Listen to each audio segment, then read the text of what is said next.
Bienvenidos a un nuero Rock on Set. En esta edición especial de Noviembre de Datos estamos con Tomás Castanino, economista jefe en Accenture Research. Él nos va a contar todos los secretos y todo lo que está pasando en el mundo de los datos. Bienvenido, Tomás. ¿Cómo estás? Muy bien, gracias por la invitación. Gracias por venir, gracias por venirte hasta acá. ¿Conocías ya el estudio? ¿Habías estado alguna vez acá? Me encanta. ¿Te encanta a nivel te ponemos a tocar la guitarra? Y en un ratito arranco, Listo, perfecto. Tomamos nota para el final del rockeo de hoy. Bueno, Tomás, me encantaría arrancar conociéndote un poco más y para eso vamos a hacer el rockeo, que es un poco unas preguntas rapiditas al pie de la letra y ya después pasamos al resto de la entrevista, ¿te parece? Parece muy bien. Vamos a empezar con una palabra que te defina. Curioso. ¿Libro favorito?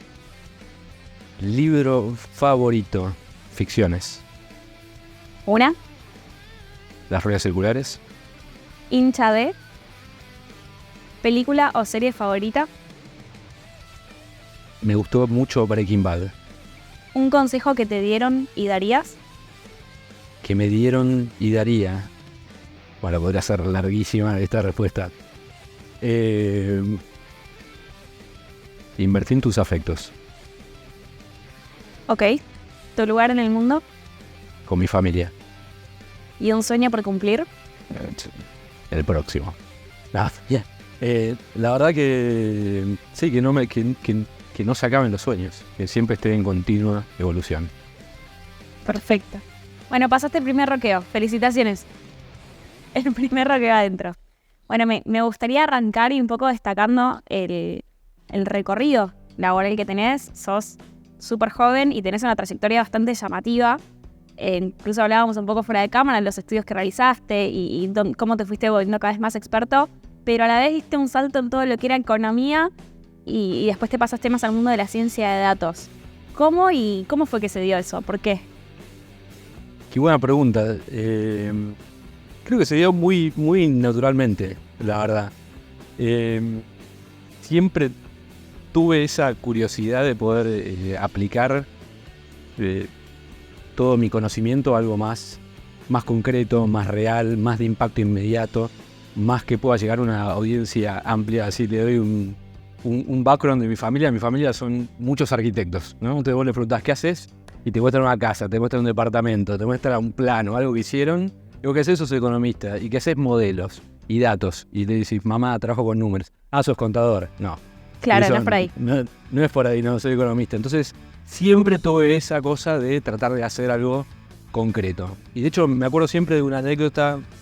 En realidad una conversación con un amigo que estudió conmigo, un amigo de toda la vida, también economista. Estamos almorzando a la salida, me enteró el laburo, yo trabajaba en el Banco Central. Y yo trabajaba en el departamento de investigaciones, ya había empezado con los modelos, con los datos y demás. Y él trabajaba en un área de finanzas, ¿no? Y yo quería entender qué hacían las empresas con un trabajo más normal. Y yo ya me había metido con los temas de más aprendizaje automático, modelos, predicción, y siempre tenía la curiosidad si se podía aplicar eso, y le empecé a contar, bueno, yo hago esto, trabajo con datos, se puede utilizar para predecir ventas o cualquier otro tipo de variable dentro de la empresa, y él me decía, no, así no, y medio como que me miraba, sos un marciano, pero siempre me quedé con la idea de que los datos tenían una potencia tremenda y que se pueden aplicar casi en cualquier organización. Esto era allá año 2005, ponele, hace un montón. Todavía no había pasado la revolución de los datos, ni de la inteligencia artificial, ni nada de eso. Y después siempre me metí en proyectos como desafiantes, siempre usando lo que te decía antes, mucha curiosidad y tratando de aprender con los datos. De hecho, hay un chiste muy común que le hago a las personas que se unen a mi equipo. Les digo que yo hice el primer web scraping en Argentina y tal vez en el mundo. Web scraping, para los que no saben, es como usar un robot software que aprende la estructura de una página web y descarga información automáticamente. Les digo que yo hice el primer web scraping en Argentina, simplemente que lo hice a mano, ¿no? Entonces, cuando empezó a llegar todo lo que es la potencia de las computadoras, los grandes datos y demás, fue un lugar que fue muy estimulante y muy natural pertenecer. Después me fui a estudiar afuera y muchos de mis compañeros cuando terminan los estudios tomaban trabajos en Google, en Amazon, en Uber. Y dije, bueno, capaz este es el momento de dar el salto hacia el sector privado. Y bueno, me llegó esta propuesta de Accenture para hacer un equipo de investigación económica con ciencia de datos y lo tomé y básicamente me dijeron, toma, este es la hoja en blanco, ponele tu impronta y eso es lo que estoy haciendo. Sí. Hay una frase que cada vez se usa más, que yo la he escuchado y la he dicho en situaciones que me convenían, que es dato mata relato. No dudo que pensás que es verdad esa frase, porque si no estaría muy en jaque toda tu estructura laboral, pero sí me gustaría saber qué pensás de esto de que se haya naturalizado tanto y de la mano con la revolución de datos, esta frase que hasta en los puestos más sociales, como es mi caso, lo utilizamos y cada vez como que se va propagando más esta cuestión de dato mata relato. Bueno, primero decir que sí, dato mata relato, no vamos a defraudar a las millones de personas que también en esta entrevista. Pero también es cierto que un mal relato puede matar un muy buen dato, simplemente porque falló la comunicación. Y también es cierto que un muy buen relato puede potenciar aún más un buen dato, un buen trabajo de datos. Entonces son dos cosas que yo no veo que sea un antagonismo, algo que es o dato o relato, es que las dos cosas juntas tienen mucha potencia. Y siempre yo uso este ejemplo de que lo que pasó con esto que estamos viviendo, con toda la discusión de sustentabilidad, hace muchos años tenemos datos muy creíbles, muy objetivos de lo que está pasando con el planeta y solo fue cuando se construyó un buen relato o se comunicó de manera efectiva lo que estaba pasando que la gente empezó a tomar conciencia. Inclusive eso llevó a otra revolución de datos, porque ahora la medición en temas de sustentabilidad es casi un básico dentro de las organizaciones. Y yendo a un poco más lo micro, también he visto fracasar proyectos simplemente porque en la última parte del proyecto, en el último centímetro del proyecto, falló la comunicación y quedó el dato en la hoja de cálculo o en el algoritmo, con lo cual, dato con relato. Espectacular, me lo llevo. Ahora ya voy a cambiar mi speech. ¿Los datos son ciencia o son arte? ¿Los datos son ciencia o son arte? Qué buena pregunta. Me voy a ir a escapar ahí por la tangente. Para mí los datos son una práctica. Para mí. Es una práctica que usa muchas de las herramientas de una ciencia como es la estadística, que tiene que usar mucho de ingeniería para hacer esos datos funcionales a escala, y también tiene que usar mucho arte para, como hablamos recién, hacer una comunicación más efectiva, ¿no? Que el dato llegue, ¿no? A audiencias no analíticas. Con lo cual, de vuelta, dato es una práctica que tiene ciencia, que tiene ingeniería y que tiene arte. Déjame ponerte así como un ejemplo un poco más concreto. ¿Por qué una práctica? Porque para mí es un proceso que puede entenderse como una cadena de suministro del trabajo de datos, ¿no? Empieza muy aguas arriba, muy upstream, ¿no? Con el diseño, que tiene mucho de arte, mucha creatividad, mucho de enfrentar la hoja en blanco y plasmar una idea. Luego pasa a una etapa que también es aguas arriba, que es más la ingeniería, es la ingesta del dato, la estructuración. Después una parte intermedia, que es el procesamiento, donde se usa más la ciencia estadística para extraer sentido de esos datos, extraer el insight. Después, la última parte de la cadena de suministro es la comunicación, en donde se usa también el arte de comunicar. Y te diría que es también, hasta te diría como una artesanía que se te come el dato, ¿no? Es como, bueno, de todo esto que hice, me tomo esto para darte este mensaje. Y vamos a tener este entendimiento común acerca de eso. Por lo cual, datos es una práctica y es un camino que recorre toda una cadena de suministro, una cadena que agrega valor. Habiendo tenido todo este preview, adelanto, trailer del mundo de los datos, ¿cuál es tu rol hoy en Accenture Research? Mi rol en Accenture Research, yo soy el economista jefe de Accenture Research. Lo que hago en el día a día, lo que significa eso en el día a día, es liderar un equipo de economistas que además son científicos de datos que extraen insights de datos mediante técnicas que tienen que ver con la ciencia de datos para la toma de decisiones y el desarrollo de negocios. Un poco haciendo un click down en eso, lo que hago día a día es un poco desarrollar o pensar la estrategia del equipo, que tiene que ver con cuáles son las prioridades de negocio, en qué áreas vamos a innovar este año, la agenda de talento, toda una parte muy importante que tiene que ver con la responsabilidad y la ética de los datos. Sí, bueno, eso es una palabra lo que hago. ¿Y cómo llegó Tomás a este puesto? ¿Cómo llegó Tomás a este puesto? Bueno, creo que siempre estuve en el ámbito de los datos, tratando de encontrar una carrera que haga uso de la economía y los datos. Y tuve distintas posiciones, distintos trabajos, siempre un poco buscando, y siempre tuve como una carrera medio fuera de pista, porque trabajaba de economista, pero me gustaban mucho los datos, entonces también como me gustaban mucho los datos, como que me autogeneraba proyectos, y eso me iba generando contactos, más propuestas y demás, y una cosa iba a la otra, y siempre fui desarrollando ese sentido. De hecho, muchos proyectos me llegaron por mera curiosidad. Una vez tuve un proyecto que yo estaba interesado en entender cómo las certificaciones de calidad pueden impactar las exportaciones de las empresas. Entonces he encontrado una base de datos que miraba exportaciones, otra base de datos que miraba certificaciones de calidad, y dije, bueno, esto hay que ponerlo en conjunto. Y bueno, es un trabajo que básicamente lo que decía es que si certifica calidad tenía mejor desempeño en los mercados internacionales. Eso llamó la atención de una certificadora de calidad y me llamaron. Yo tenía 24 o 25 años, yo era muy chico, y la verdad que no había hecho ese trabajo para monetizarlo en lo más mínimo. Y sin embargo estas personas estaban muy interesadas en usar eso como para promover su empresa. Y bueno, y dije, tomen, úsenlo. Así que ahí lo están usando. Fue como algo que me generó un contacto sin saberlo, y fue movido puramente por la curiosidad.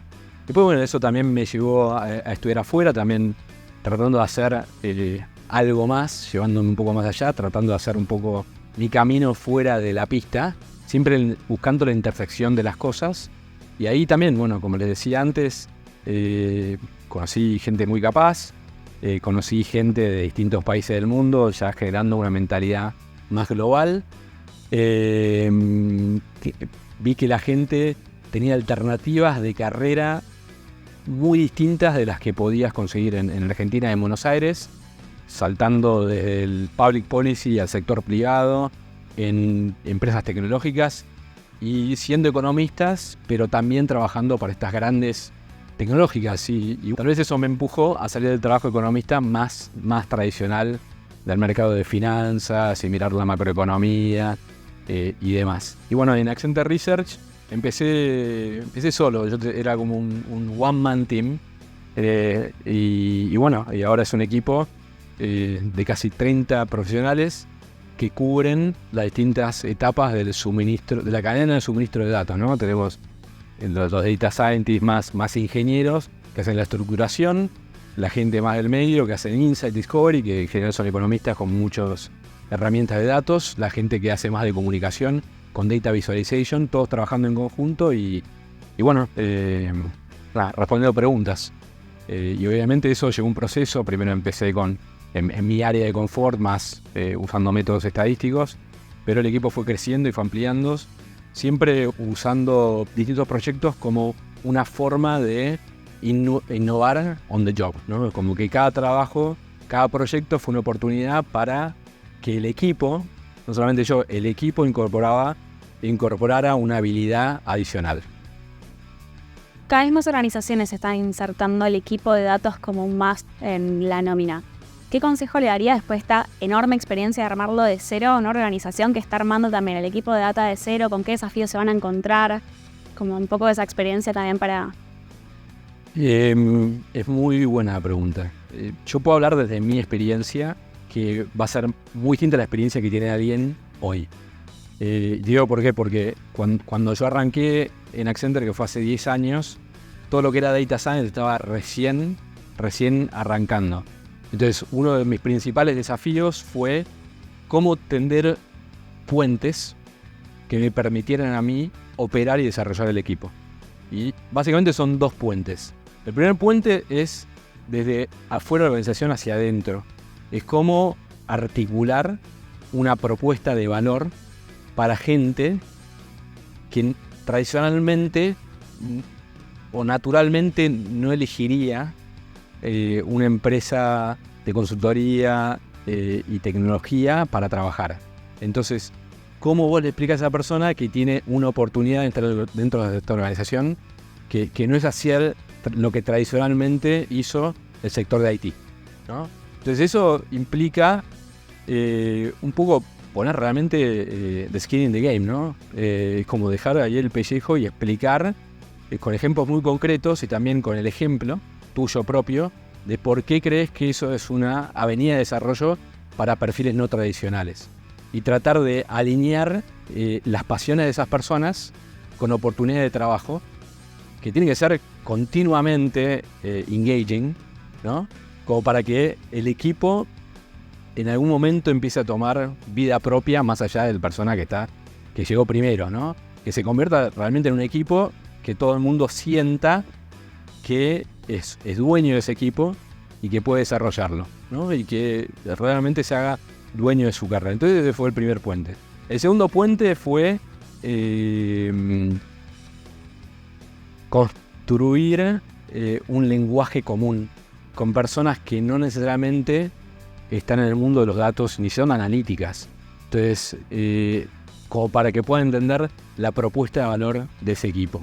Entonces, un poco resumiendo, creo que un consejo para personas que están arrancando a construir su equipo de datos es: 1, tener un puente desde adentro de la organización hacia afuera o de afuera hacia adentro, como que las personas tengan ganas de formar parte de esa aventura, por así decirlo. Y también no aferrarse excesivamente a lo técnico y a algo técnico, sino tratar de desarrollar con una empatía, si bien en las analíticas, una empatía analítica que te ayude a poder desarrollar el equipo, pero con impacto, ¿no? Llegando a una audiencia amplia, que la gente tome lo que vos producís y pueda hacer algo con ello. Entonces, eso me parece sumamente importante.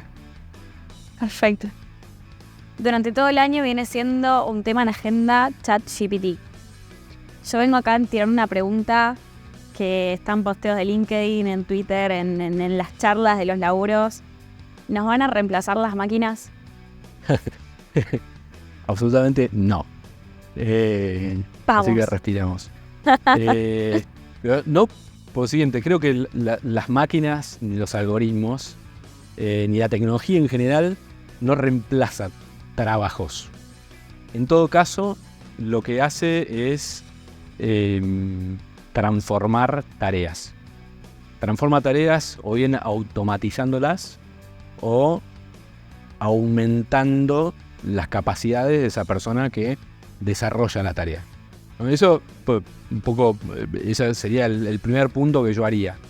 El segundo punto es que en realidad nosotros hablamos de el trabajador, pero la tarea en general la desarrolla un equipo de personas, ¿no? Que colaboran en pos de un objetivo común. En ese equipo ahora podemos incorporar la inteligencia artificial, digamos, que sea uno más del equipo. Y si incorporas a la inteligencia artificial que está transformando, automatizando tareas, en realidad la pregunta relevante es cómo vos, líder de equipo, puedes realizar el trabajo de manera de extraer el mayor valor de esa tecnología, ¿no? Entonces yo, en realidad, cuando me dicen la pregunta que me hiciste vos de las máquinas van a reemplazar, no van a reemplazar y vamos a estar en un escenario más medio Terminator, digo, en realidad esa pregunta no es la relevante. Sí, puede ser un ejercicio teórico que nosotros hacemos para poder pensar, pero en realidad la pregunta más práctica es cómo hacemos para extraer el mayor valor de la tecnología. Y ahí entran temas sumamente importantes como cómo reentrenar talento, cómo hacer que las personas sean más emprendedoras, como para poder buscar tareas como para poder reorientar su tiempo a tareas que antes hacían. Cómo aprender a delegar su trabajo en una máquina e interactuar con la máquina y demás. Así que yo creo que esa es la pregunta más pragmática, digamos, que nos deberíamos responder. ¿Cómo hacemos para maximizar el retorno a la inversión en tecnologías? Ahí ya me imagino un montón de gente del otro lado yendo a cambiemos todos los planes, cambiemos el roadmap que se viene para 2024. Pero está bueno, son conversaciones también que llevan a la acción hasta ese punto. Obvio, sí. Pensando ya en las estrategias que van a implementar las organizaciones, cuando involucran ya datos e involucran inteligencia artificial, ¿cuáles son esos factores que vos de tu experiencia decís, che, es por acá, esto te va a llevar al éxito, esto es la mejor manera de sumarlo? Una buena pregunta. Hace muy poquito hicimos una investigación que tiene que ver con esto que preguntas.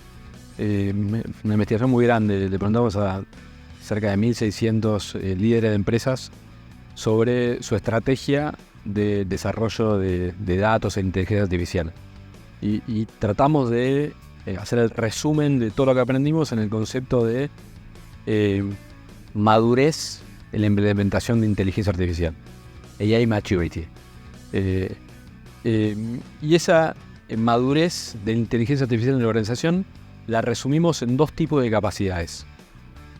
La primera, las capacidades fundacionales, ¿no?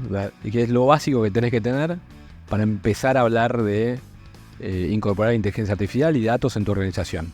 Es trabajar en la nube, estructurar tus datos, integrar tus sistemas y demás. Lo básico.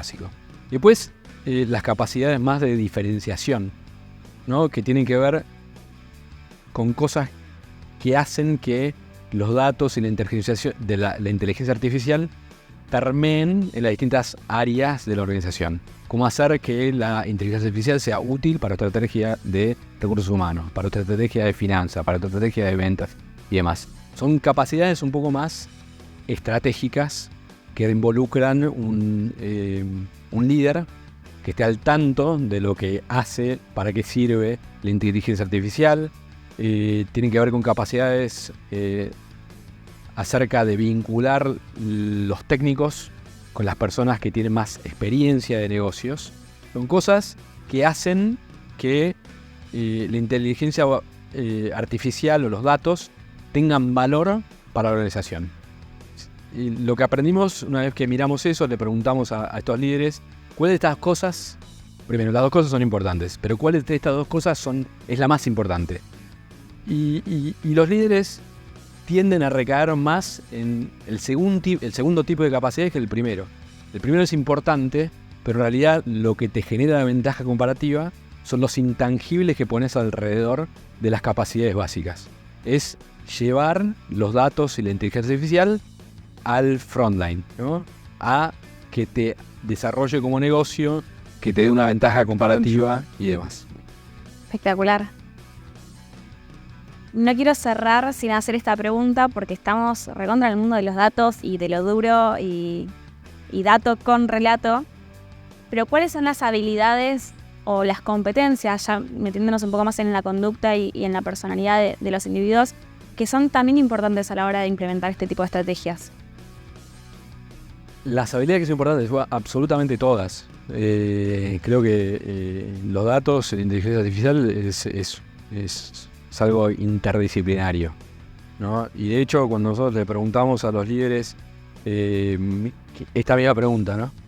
¿Qué es lo más importante? En realidad te dicen sí, que tener habilidad de datos de inteligencia artificial en la organización es importante, pero que no es el cuello de botella principal. Tener más data scientists, tener más ingenieros de inteligencia artificial no es lo que va a hacer que tu organización haga más inteligencia artificial, ni siquiera te va a hacer que sea exitosa. Es poner alrededor de lo técnico, poner alrededor de la tecnología, todos estos aspectos más blandos, pero de alguna forma son los que le van a dar sentido y le van a dar impacto a esa estrategia. Así que un poco es eso, es interdisciplinario. Dentro de eso tienen que ver todas las habilidades más de trabajo en equipo, de entender lo básico de los datos en inteligencia artificial. Cuando vos ves las organizaciones que hacen bien inteligencia artificial, son organizaciones en donde desde el líder, el CEO, hasta el entry level saben para qué se usa el dato, ¿no? Y cómo abordar un trabajo con datos. Hay una cultura del trabajo con el dato y la inteligencia artificial que ya es parte de la cultura organizacional. Si bien obviamente vas a tener los ingenieros y data scientists que van a estar en lo técnico y van a hacer que eso pase, pero todos saben cómo trabajar con eso.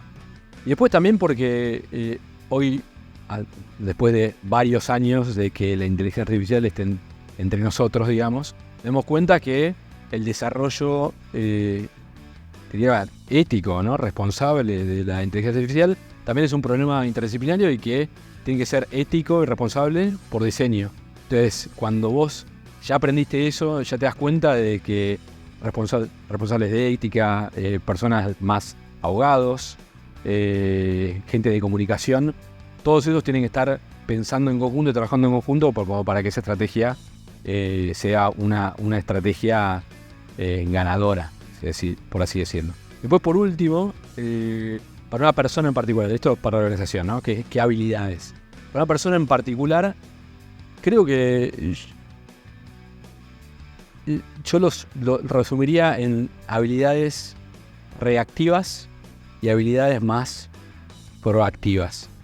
Si vos tenés habilidades reactivas, a vos te preguntan qué tenés que hacer, te dicen qué tenés que hacer, y bueno, eso ya te pone en un espacio más de fragilidad, si querés. Creo que las personas que son más proactivas, que tienen este espíritu emprendedor, que saben gestionar la tecnología para su propia productividad, son las personas que de alguna forma van a poder maximizar ese valor que trae la tecnología. El otro día estaba con un amigo y me decía, mira, y estamos hablando justo, salió de ChatGPT y estamos preguntando, bueno, pero esto se viene, ¿no va a reemplazar? Y yo decía, no. Mientras seas vos el que hagas la pregunta, vamos a estar bien y vas a poder extraer la productividad que esa tecnología va a tener. Bueno, ya notamos que el día que ChatGPT nos haga las preguntas a nosotros, empezamos a correr. No sé, bueno, creo que ahí vamos a poder repreguntarle. Ok, bien. Gracias, Tomás. Gracias por toda esta información, por haber sido también tan claro. A veces, insisto, desde las áreas tal vez más soft y más sociales, tenemos como todo lo que es data science, como wow, es otro vocabulario, y poder verlo y en la realidad también en las organizaciones es súper rico, así que gracias. Bueno, gracias a ustedes, la pasé de bárbaro. Y ahora no te vas a ir sin tocar la guitarra, ¿eh? No, absolutamente no, ahora un poco a tapar. Bueno, Tomás, nos despedimos, gracias nuevamente y gracias a todos los que están del otro lado. Espero hayan tomado un montón de notas de todo lo que se viene en este mes increíble de datos.